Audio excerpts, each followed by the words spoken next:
After Friday, the forensic toxicology lab here at Albany Medical Center will cease to exist. A memorial set up for the young life is all that remains as the family fights for a proper burial. There was also propane tanks as well as some ammunition in the garage. This is the first time we're seeing what's being called NXIVM's inner circle in a room all together since this all began. On average per year, through just a little box like this, they collect about $1,000 for the food pantry. The two top cops have been under the microscope since June of 2017. They also say this is the location of that disturbing video. Investigators try to determine exactly what caused that limo to come down the highway, crashing through this parking lot. A dozen cars with their tires taken off and sitting on rocks. If you're lacing up for tomorrow's Troy Turkey Trot, you're going to want to dress in some layers. Mayor Sean Morse right off the bat saying he will not be resigning from his position.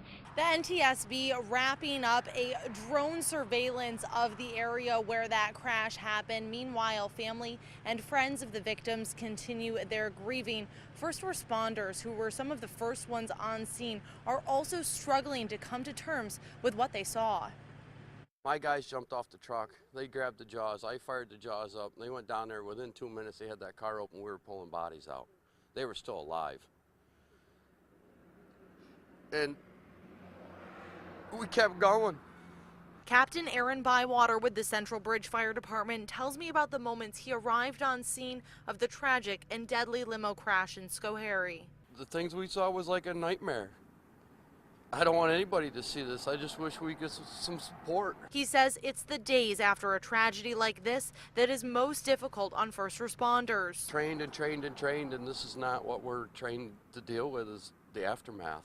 Former Sheriff Tony Desmond says he hopes the community will come together to support those who had to respond to what's being described as a horrific scene. It's an unnatural event, and it's tough to go through it and then not keep reliving it. Meanwhile, at the scene, Sheriff Ronald Stevens says this is a tragedy unlike any he's seen before. It's probably the most horrific scene that I've had to witness. Assemblyman Chris Haig thanking first responders for their unwavering work. What they had to deal with here the other night is just unfathomable.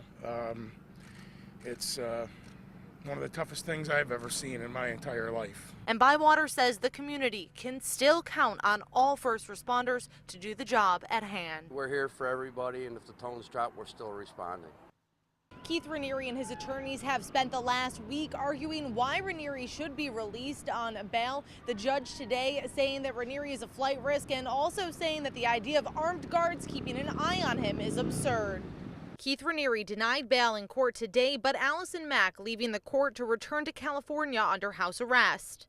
Allison, did you help brand India Oxenberg? India's mother, Catherine Oxenberg, talking to me outside of court, saying her daughter is not in her right mind. Allison Mack was my daughter's direct superior in NXIVM, and so she deserves to be held accountable for what she's done. Saying she's relieved Raniere is remaining behind bars. Tony Natale, Raniere's ex-girlfriend, says people were living in fear that he could be released. There's a lot of wealth and there's a lot of power. The money that was offered up for bail was $10 million from an unnamed third party put into a trust at the time of Raniere's arrest. Frank Parlato, a former NXIVM publicist, says he knows exactly whose money it is. Keith Raniere's been operating a very dangerous criminal enterprise with his partner, Claire Brofman. Brofman is an heiress to Seagrams, and Parlato suspects the next to face charges. She is a co-conspirator. But Raniere's lawyers say they are unaware of Brofman's involvement, if any. I haven't. Does the lawyer represent Claire Brofman? No, the lawyer represents, there's a trustee who does not represent Claire, who's a trustee of the trust. So Claire's not involved in this at all, in this money? I'm not going to discuss Claire's involvement. Raniere's lawyers obviously not wanting to give me a straight answer there. They do say, however, that he will be applying for bail again. Allison Mack also apparently still in plea negotiations. The pair will appear again in court on July 25th. I'm reporting in Brooklyn. Ayla Ferrone, News 10, ABC. Federal officials have said for months that hundreds of signs just like these are distracting and need to come down or be changed. So exactly how much work would something like that take, and is the state already out of time? It's amazing. You don't realize how much work and effort goes into a sign until you actually come here and do it. It's a two-man show here in the town of Colony Sign Shop. As foreman Robert Sammons tells me, it's more complicated than you may think. For an average sign, it's 10 to 15 minutes. Some of the more intricate ones, they're probably almost an hour. First, they print the lettering from a computer program, then start to layer the sign materials on an aluminum blank. We'll put this white onto this blank. That'll give us our reflectivity. But there are several state and federal guidelines to be followed when creating the signs and when putting them up on the roads. Just a whole bunch of rules that you really have to think about before you just go out and slap a sign up. It's just not as easy as, yeah, I think this is a good spot. You can't do that. That's because if there is an accident involving the signs, it comes back on these guys. Was that sign in the right place? Was it visible? Even though Colony doesn't make or put up the controversial I Love New York signs, Sammons has an idea of how much work would go into replacing or taking down hundreds of them. I'm not exactly sure that, as far as how much cost they have involved, but I would think that would be a big job to do. I asked if he thinks he could replace the signs by the deadline if he was hypothetically tasked with the project. No.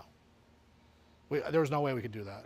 The state has just 10 days to address more than 500 signs like these ones to avoid being fined $14 million by the feds. I'm reporting in Colony, Ayla Ferrone, News 10, ABC.